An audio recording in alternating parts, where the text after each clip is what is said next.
Welcome back. Let's talk about the market report for Puyallup, Washington, because today is Saturday, August 5th, 2023, and there's roughly 43,000 people that live inside of Puyallup, Washington, so it might be important to them, and it could be important to you as well. So let's get a quick walk on just so you have a general idea.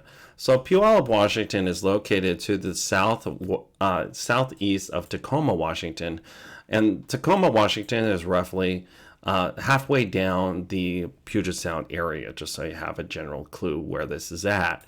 Also, Puyallup is home of the Puyallup Fair, and that's actually one of my favorite things to do, is actually go out to the fair. And there's a couple of thoroughways that actually take people out there. There's the 167 as well as the 512, and we just call it the 512. And also there's 18 that connects you up to Algona. So now that you have a general walk on, let's actually get into the market data. Also, if you want, you could go over to my website, and it's at victorashley.com, and you can just type in your address, even Puyallup, or just your zip code, and it's actually going to come up with all the current listings that are in that area, and you can sort them highest to lowest, lowest to highest, or you could even get it down into specific things like business opportunities or rentals. So just so you have a general idea that this tool is available for you also. But let's get into the Puyallup available for purchase, because inside of Puyallup, there's roughly 200 homes as of yesterday that were available for purchase on the MLS. The average cost per square foot comes out to $298 a square foot, and roughly $700,000 is the aggregate. So now you have, on average, the houses out there that are available for purchase is $700,000. They've been on the market for 44 days, 3.5 bedrooms, 2.5 bath, and about 2430 square feet. Now let's compare July this year versus July last year, because I want to give you an idea of the sales data.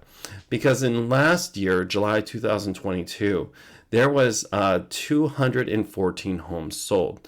And what that came out to was an average of a price per square foot, again, of $296 a square foot. The reason why I keep on talking about this price per square foot is because that's what we use as our aggregator, so we have a market average.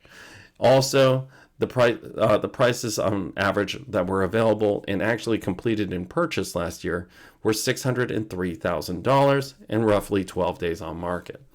Now, when we compare it to this year, there was actually less homes sold. There was 166 homes sold, and our price per square foot just barely went down at $291 a square foot.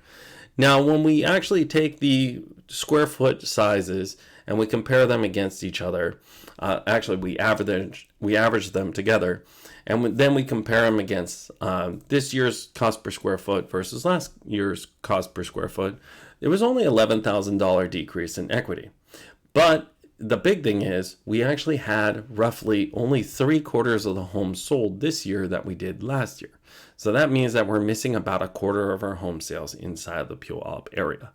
Also, I wanted to give you an idea of what it would cost to rent this house instead of buy it. Because if you were to turn around and say to me, hey, Victor, I want to rent this house and it's 2,067 square feet, 3 beds, 2.5 bath, and I want to put my family in it, how much is that going to cost me to rent?